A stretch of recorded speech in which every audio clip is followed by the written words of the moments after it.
Hi Team 330. I hope you're doing well as you start on your 330M journey today, and may the coffee be strong with this one.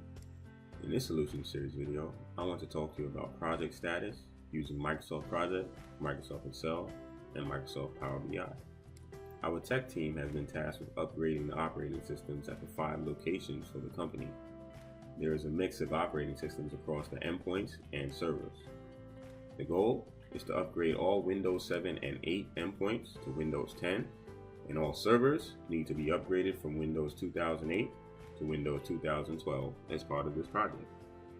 Our project plan lists all the locations here under the execution phase that need to be upgraded. Now, at these locations, as I've said, there are endpoints and servers. If we move over to our Excel file, the data that is captured here indicates the number of Windows 7 endpoints we have, the number of Windows 8 endpoints we have, the number of Windows 10 endpoints we have, the number of Windows Server 2008 endpoints we have, and finally, the number of 2012 endpoints we have deployed as well. This information will be valuable as we move over to our report in Power BI. Illustrated on our screen, we have the endpoint and server data using several connected visualizations.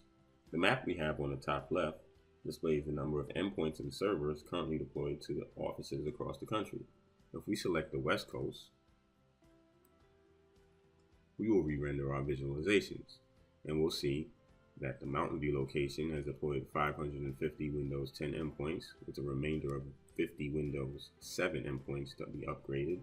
The Redmond location has deployed 100 Windows 10 endpoints with a backlog of 200 Windows 7 and 200 Windows 8 endpoints to upgrade. If we turn our attention now to servers, we will see Mountain View has upgraded 75 of their 90 servers to 2012, while Redmond has upgraded 80 of their 100 servers to 2012 with a remaining backlog of 20 servers. Using these tools together, we can inform stakeholders efficiently. I hope you've enjoyed this video. For more information on Microsoft Project, Microsoft Excel, and Microsoft Power BI, please contact 330M Technologies. And don't forget to strive for greatness.